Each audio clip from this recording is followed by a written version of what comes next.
Mesdames, Messieurs, la vie est un passage et l'amitié une fibre d'or qui ne se brise qu'à la mort. Vous faites bien de choisir Sautin FM pour vous informer. Nous sommes ce jour, jeudi 28 novembre de l'an 2024. Voici les titres de ce journal. Face à face à Cotonou en début de cette semaine entre les hauts gradés de la police républicaine et le ministre de l'Intérieur et de la Sécurité publique Alassane Sédou. Au cours des échanges, les bavures policières constatées ces derniers temps dans le pays, notamment le cas récent de Parakou, le point à l'issue de la séance avec le ministre de tutelle Alassane Sédou. Il sera dans ce journal. Dans le même temps, il s'est tenu à Cotonou au palais de la Marina le conseil hebdomadaire des ministres. Un conseil au cours duquel des décisions sont prises, c'est sous l'égide du chef de l'État Patrice Talon.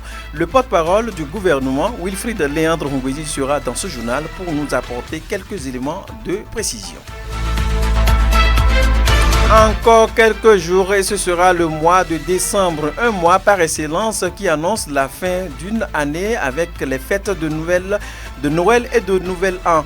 Avant même ce mois, il se développe un nouveau phénomène dans le rang de certaines jeunes filles ou femmes. Ce phénomène est caractérisé par l'annonce d'une grossesse surprise aux jeunes hommes juste après un rapprochement sexuel en étant en distance. Suivez les précisions et le témoin de quelques citoyens malanvillois rencontrés sur ce phénomène. Et puis attention, prévenir vaut mieux que guérir. La voie secondaire qui passe devant l'hôtel Séjour du Sahel, transformée en déviation à cause des travaux de réhabilitation de leur voie Cotonou-Malanville, enregistre depuis quelques jours le passage d'un grand nombre d'usagers. Au même moment, des dallettes sont écoulées et les écoliers ne font que traverser cette voie pour rallier l'école. Les risques d'accident sont probables. Nous nous sommes rapprochés du chef quartier Tassitedji et d'un responsable d'établissement pour leur poser la question sur les dispositions prises pour éviter d'éventuels cas d'accident pour la circulation. Les précisions, c'est dans ce journal. À suivre d'autres nouvelles au plan local et national. Mesdames, Messieurs, merci de nous préférer pour vous informer. Sauta Midi Magazine, le point de l'actualité de la journée sur ta radio. Sauta FM, c'est maintenant et tout de suite. On démarre par cette nouvelle de la présidence. Conseil des ministres, les membres du gouvernement se sont réunis ce mercredi 27 novembre 2027 sous la houlette du chef de l'État Patrice Talon au palais de la Marina à Cotonou. Au cours du conseil hebdomadaire des ministres, plusieurs décisions ont été prises. Suivez ici un extrait des propos du porte-parole du gouvernement, Wilfried Léandre Ngouedi, sur leurs détails. Création de l'autorité de mise en consommation en République du Bénin. L'institution de cette autorité découle de la politique nationale de qualité dont dispose notre pays. Elle doit s'affirmer comme la structure de référence dans le cadre des transactions commerciales au niveau régional et international en veillant à la protection ainsi qu'à la sécurité des populations par la mise en consommation de produits et services certifiés conformes. Il est à souligner que le mécanisme d'application des règles d'origine de la CEDEAO, sans omettre l'effectivité du marché commun, exige une plus grande fluidité dans les échanges commerciaux. Au Bénin, l'intervention de plusieurs organismes dans le processus de certification rend impérieux une optimisation des procédures d'évaluation de la conformité des marchandises aux frontières, mais également des biens de consommation produits localement. C'est pourquoi le Conseil a marqué son accord pour que l'autorité soit dotée des prérogatives les plus étendues pour prendre en charge le domaine technique de l'évaluation de la conformité des produits alimentaires et non alimentaires importés ou fabriqués localement, mis en consommation dans notre pays, qu'il s'agisse des analyses et essais, des inspections, contrôles ou certifications. Dans le but de réduire les tracasseries administratives et judiciaires, renforcer donc la lutte contre la fraude documentaire, le Conseil a marqué son accord sur la mise en place de l'autorité de délivrance des actes relatifs à la nationalité. Précision avec Wilfried Léandre Ngouedi. mise en place de l'autorité de délivrance des actes relatifs à la nationalité, prévue par la loi numéro 2022-32, portant code de la nationalité en République du Bénin. Ces attributions consistent à centraliser et à formaliser les procédures relatives à la nationalité, notamment la délivrance des certificats et documents connexes. Ceci a l'avantage de garantir l'efficacité du service aux citoyens, de réduire les délais de traitement des dossiers, de renforcer la lutte contre la fraude documentaire, les falsifications et déclarations mensongères. À ce titre, l'autorité est chargée, entre autres, de recevoir, examiner et statuer sur les demandes d'attribution, d'acquisition, de conservation, de perte ou de réintégration de la nationalité béninoise, faire diligenter et suivre les enquêtes et actes de vérification prévus par la loi, délivrer les actes relatifs à la nationalité béninoise et tenir un registre national aux fins de leur conservation, traiter les recours exercés contre les décisions de refus de délivrance du certificat de nationalité béninoise et centraliser les décisions de justice rendues en cette matière, vérifier et authentifier les actes de nationalité produits dans les différentes procédures administratives et judiciaires, lutter contre la fraude et les falsifications en matière de nationalité, fournir des avis techniques et faire des recommandations sur les questions liées à la nationalité. Les ministres concernés par son opérationnalisation sont instruits d'en assurer les diligences requises. Pour assurer aux fonctionnaires de la police républicaine la meilleure condition donc de travail dans leur mission de sécurisation des personnes et des biens, plusieurs commissariats seront réhabilités dans les tout prochains jours, nous dit ici Wilfried Léandre Ngwedi, porte-parole du gouvernement, que je vous invite à suivre. Au chapitre des communications, en point 1, réhabilitation de commissariats d'arrondissement de police et des directions départementales des affaires intérieures. Sont concernés par ces travaux de réfection les commissariats de Kéru, Kouandé, Kopargo, Segbana, Madekali, Kome, Onsahwe, Onli, Cotonou 2e arrondissement, Pomassé, Bembereke, Niki, Ouessé, Kilibor, Igolo et Dangbo, ainsi que les directions départementales des affaires intérieures de l'Atakora, du Borgou, de l'Ouémé et du Zou. L'objectif est d'assurer aux fonctionnaires de police de meilleures conditions de travail dans leur mission de sécurisation des personnes et des biens. En point 2, agrément au Code des investissements. Diverses entreprises sont éligibles au bénéfice des régimes incitatifs du Code pour des projets dont l'impact contribue à renforcer le tissu industriel de notre pays, autant qu'ils participent de la création de nombreux emplois. Il s'agit des sociétés ci-après au régime suivant. Régime des investissements spécifiques. Groupe Vivendi Africa SAS pour le déploiement d'un réseau de boucles locales en fibre optique à Bomé-Calavi et Cotonou. Jeune Trans-Afrique SAS en vue de l'exploitation d'une carrière de gravier à Matekpe, commune d'Aplaoué, avec des concasseurs mobiles et divers engins. Spastel Bénin SA, dans le cadre de la modernisation des installations techniques et de remplacement des équipements de télécommunications dans plusieurs localités du Bénin. À l'instant, Wilfried Léandre Ngwedi, porte-parole du gouvernement. Mesdames et messieurs, je voulais annoncer en titre, le ministre de l'Intérieur et de la Sécurité publique Alassane Seydoux a échangé mardi 26 novembre dernier avec le haut commandement de la police républicaine à Cotonou. Cela fait suite à la mort tragique de Faisal Ourou, un jeune homme décédé à la suite de son interpellation par la police à Parakou et de quelques incidents malheureux enregistrés ces derniers temps. À l'issue de la séance de travail, plusieurs mesures ont été prises. On nous dira ici Alassane Seydoux, ministre de l'Intérieur et de la Sécurité publique au Bénin. Extrait de ses propos. Nous avons échangé avec le directeur général de la police républicaine, ses proches collaborateurs et les directeurs départementaux de la police républicaine. Comme vous le savez aussi, c'est que ces derniers temps, nous avons enregistré des bavures policières à l'intérieur du pays, ce qui est tout à fait inacceptable. Nous avons constaté que certains agents de la police ont des comportements qui sont en porte-à-faux par rapport aux valeurs que la police républicaine veut promouvoir. Nous avons dit que la police républicaine est une police de proximité, une police intégrée, une police qui collabore avec les populations et une police qui promeut la coproduction de la sécurité. Désormais, un agent qui va se rendre coupable de la mort d'un paisible, d'un honnête citoyen doit pouvoir répondre. On va lui appliquer la sanction maximale, c'est-à-dire 60 jours d'arrêt de rigueur. Il va passer devant un conseil de discipline qui va prononcer la radiation, et ce, sans tenir compte de la peine pénale qui sera prononcée par le juge. C'est dire qu'il sera traduit en justice. Il va répondre de son acte. À l'instant, le ministre de l'Intérieur, Alassane Seydou, sur ces quelques actes constatés à l'intérieur du pays ces derniers temps.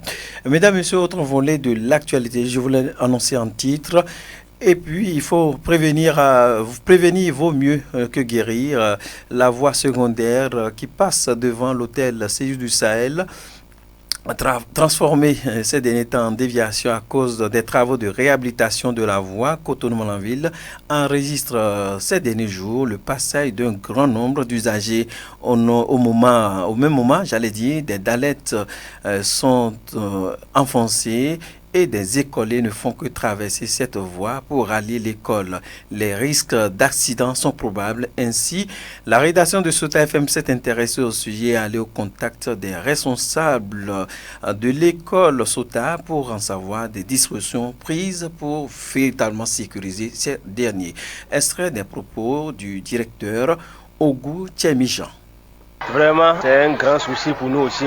Depuis, ils nous ont dit que vraiment la voie prend pas la ville là ici avec nos enfants. Vraiment, c'est un souci pour nous. Mais nous sommes en train de prendre certaines précautions. À midi, quand les enfants sortent, les maîtres les accompagnent pour les faire traverser la route. Bon, le soir, il y a certains qui s'alignent en groupe, ils s'arrêtent en groupe et pour traverser. Il y a d'autres fois, des passants les font traverser. Aussi, nous, à chaque midi, nous, on veille ici la voie là, c'est que chaque enfant traverse la voie. Profitant de ce canal, ce responsable d'établissement n'a pas manqué de lancer cet appel à l'endroit des parents d'élèves et des autorités au plan local. Je vous invite à le suivre une fois de plus. Le conseil que j'ai à donner, les citoyens ou bien les passants, je crois que de nous aider, lorsqu'ils voient les enfants sont au bord de la voie et qu'ils veulent traverser, de nous aider à les faire traverser. Les conducteurs aussi de faire doucement. Ils savent, ici là, c'est une école, les enfants doivent traverser, ils doivent ralentir la vitesse. C'est une école, l'enseigne est là, ils savent, les enfants doivent traverser, ils doivent ralentir au moins la vitesse. Donc, entre les deux écoles, je crois que là-bas aussi, ils ont déjà pris les dispositions pour faire traverser les enfants. C'est la même chose aussi. Donc, par rapport aux autorités, je vais lancer un appel. Vraiment, la voie, c'est une bonne chose. C'est une bonne chose. Tout le monde souhaite ça. Que ça soit une voie, c'est pour la commune. Mais aussi, moi, ces enfants-là, je crois que par rapport aux autorités, c'est les enfants aussi, c'est les cousins, c'est les cousines, ou c'est des tantes, ou c'est d'aider nous par rapport à pour la traversée de la route. Et bien voilà, c'était donc à l'instant sur responsable d'établissement scolaire ici à Malanville. Et de cette actualité, on va parler de cette situation et je voulais annoncer en titre encore quelques jours et ce sera le mois de décembre, un mois par excellence qui annonce la fin d'une année avec les fêtes de Noël et de Nouvel An. Avant même ce mois, il se développe déjà un nouveau phénomène dans le rang de certaines jeunes filles ou femmes. Ce phénomène est caractérisé par l'annonce d'une grossesse probable, surprise au jeune homme juste après un rapprochement sexuel en étant à distance avec des demandes d'argent pour l'avortement ou consultation. Un canular qui permet à ces dernières d'avoir assez d'argent, j'allais dire, pour bien fêter. Voici la réaction de quelques Malanvillois rencontrés et qui en témoignent. Cette technique date de très longtemps. J'avais une copine qui sortait avec un gars. Tout le moment qu'elle avait besoin d'argent, je pense que le gars n'arrivait pas à la satisfaire. Et le gars avait vraiment des moyens. C'est pas qu'il n'en avait pas. Et elle a mis ce système pour pouvoir bien escroquer le gars. Après quelques jours, ils ont eu un rapport non protégé et suite à cela, elle a dit au gars qu'elle est enceinte. Elle disait que non, que ça a échoué, l'avortement n'a pas marché, elle prenait des 40, des 50. En tout cas, c'est comme ça que ça s'est passé. Les fêtes de fin d'année, nos filles s'accaparer de ceux qui n'ont pas sa capacité. C'est ça qui pousse d'autres à aller prendre des amis et coucher avec ses amis et qui, des fois, cause de grossesse. Ces femmes vont ailleurs pour appeler le monsieur qui a couché avec elle, lui dit que je suis tombée enceinte. Il s'avérait que ça peut être vrai ou non. Là, maintenant, c'est pour anarquer. Et on va te dire, envoie 50 000 francs, envoie 100 000 francs, il y a ci, il y a ça pour ma grossesse. Aux jeunes filles et aux jeunes garçons en même. Les rapports sexuels non protégés sont très dangereux dans une relation qui est de circonstance et qui ne date pas de longtemps. C'est pourquoi nos témoins prodiguent ces conseils à l'endroit des jeunes garçons à la vigilance ces derniers temps.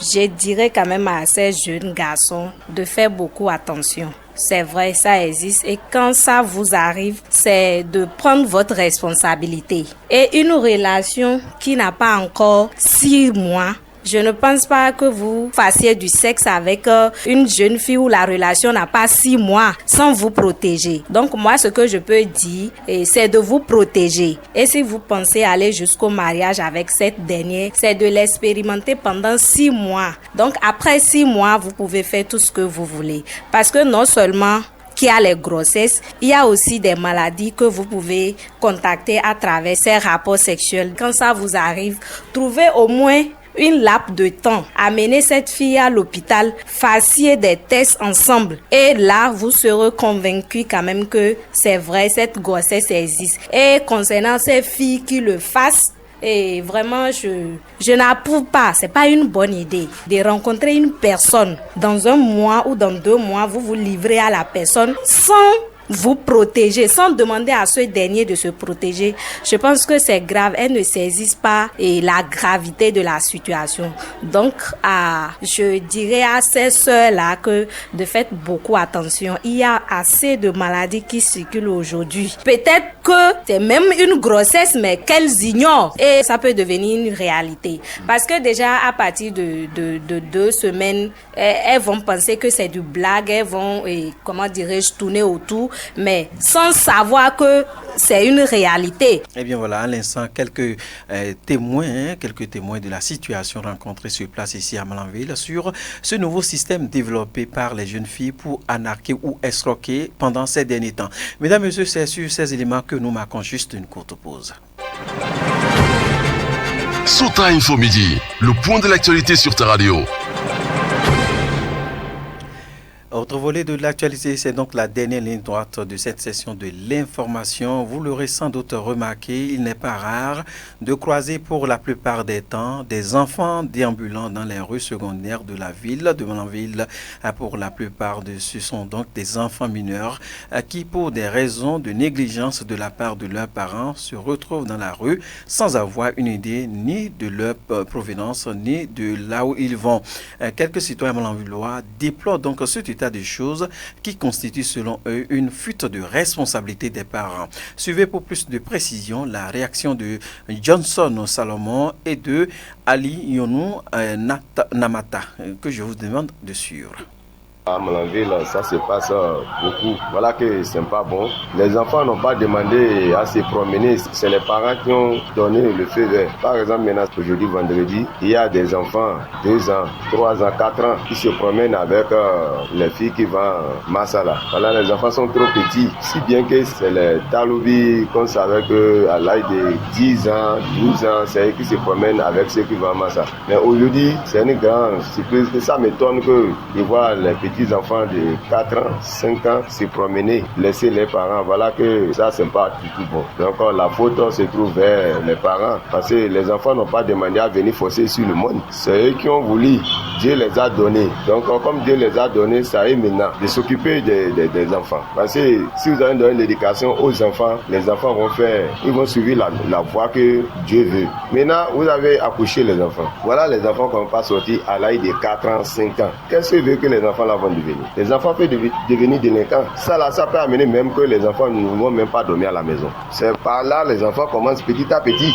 Ce n'est pas du tout évident. Ce n'est pas du tout évident parce que l'enfant aussi a des droits également. Donc, comme l'enfant au monde, il faut également l'éduquer. C'est-à-dire, quand je parle d'éducation, là, je parle d'inscrire dans les écoles également. Parfois même, on perd l'enfant et c'est après ça qu'on va dans les gongolos pour dire tel enfant, ils ont perdu la maternité. Ce n'est pas du tout évident. Et face à cette situation, les citoyens rencontrés prodiguent de conseils à tous pour corriger le tir, car cette pratique reste un gros risque dans la société, pour la société d'aujourd'hui et de demain.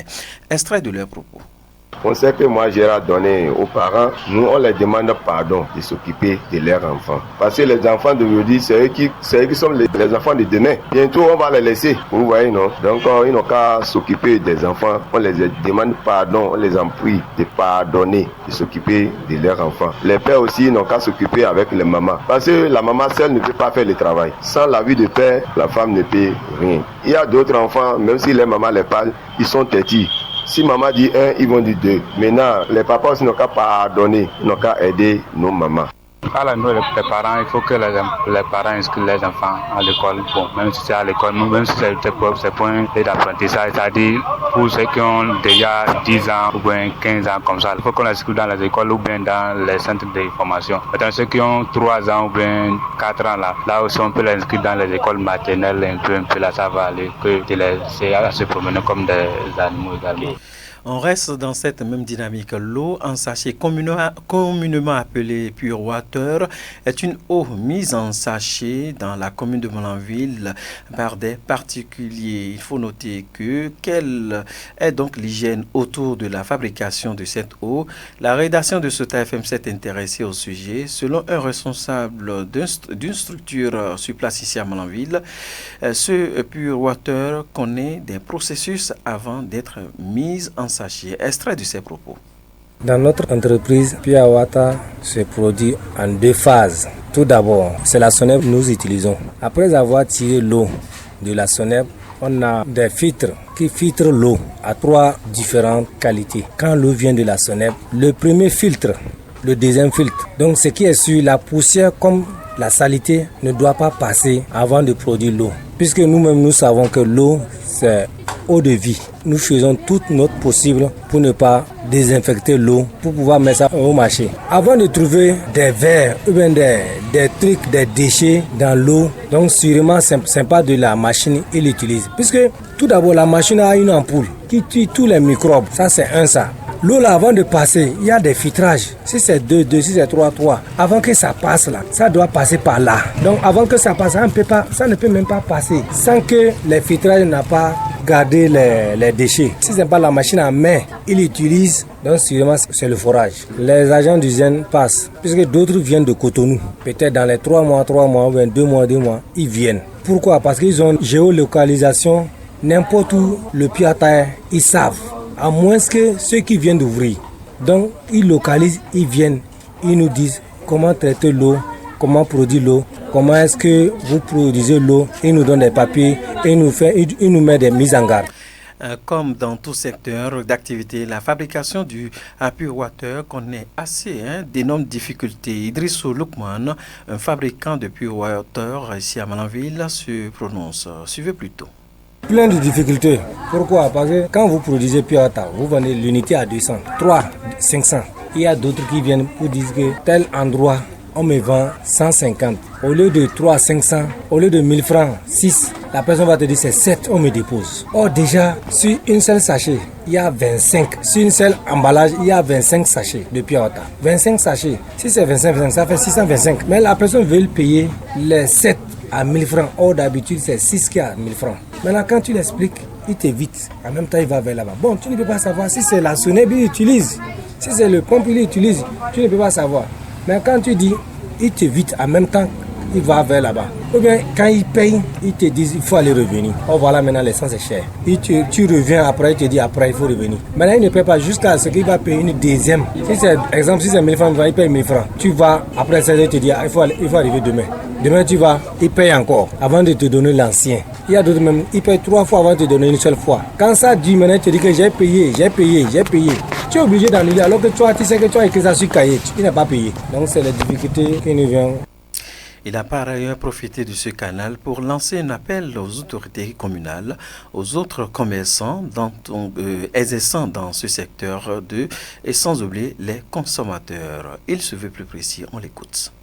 Ceux qui n'ont pas confiance, on peut leur dire d'avoir confiance, puisque notre président qui est vers Wolo, des fois il vient avec ceux des projets. Quand ils viennent de temps en temps, ils nous fouillent, ils demandent les eaux qui n'est pas bonnes, ils circulent avec eux. Donc ils regardent, ceux qui ont le forage, on les évite. Ils ont évité le forage maintenant, ça fait déjà plus d'1 an. Donc ça fait que tout le monde utilise la SONEB. Sauf ceux qui sont dans la maison, on n'arrive pas à maîtriser si c'est la SONEB ou bien c'est pompe. Ça, on ne sait pas. Mais ceux qui sont localisés là, eux tous, on les a déjà formés d'utiliser la SONEB. Donc, c'est d'avoir confiance et rassurer même, puisque de temps en temps, les contrôleurs de Cotonou viennent, ceux d'ici viennent de temps en temps et contrôler et nous mettre en garde. C'est de nous aider à s'entretenir notre eau concernant nous, les producteurs de l'eau, puisqu'il y a d'autres qui viennent d'ouvrir, il y a les nouveaux, il y a les anciens. Bon, on arrive à savoir si c'est que le temps nous pourrait nous réunir et nous donner des formations, comment, ceux qui savent, ceux qui ne savent pas, pour que nous puissions s'entretenir. Il y a d'autres qui ne maîtrisent pas, ils m'appellent.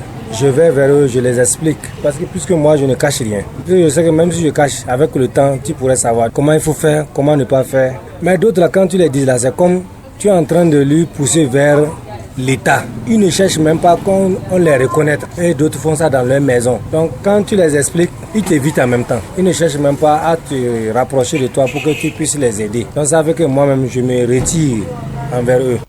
Et bien voilà, autre volet de l'actualité, cette fois-ci sans transition, hors de nos frontières au Mali. Zulkiflu Lona, vous êtes en studio au Mali, la préparation des élections, évoquée donc en Conseil des ministres, provoque certainement des situations.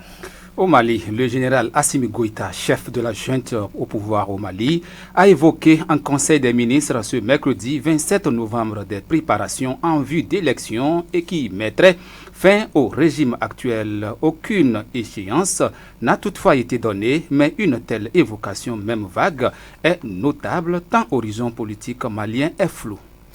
Cette fois-ci au Sénégal, la grogne des étudiants contre la dégradation des campus se heurte aux forces de l'ordre.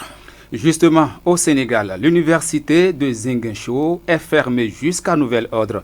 La décision a été prise ce mercredi 27 novembre 2024 par le directeur de l'université après que des heures ont éclaté lundi entre des étudiants et les forces de l'ordre. Les étudiants réclamèrent de meilleures conditions pour étudier et notamment la livraison de nouveaux amphithéâtres attendus depuis plusieurs mois. Des demandes qui résonnent avec d'autres universités dans le pays. Et pendant ce temps, le chef de la diplomatie française se rend dans le camp de réfugiés d'Adré. Nous sommes là au Tchad. Justement, pour finir, le ministre français des Affaires étrangères est arrivé au Tchad mercredi 27 novembre 2024 en soir. Il s'agit du premier déplacement de Jean-Noël Barrot en Afrique subsaharienne depuis sa prise de fonction en septembre 2024. Et dès ce jeudi, il se rend dans le nord du pays, à la frontière avec le Soudan, dans le camp de réfugiés d'Adré,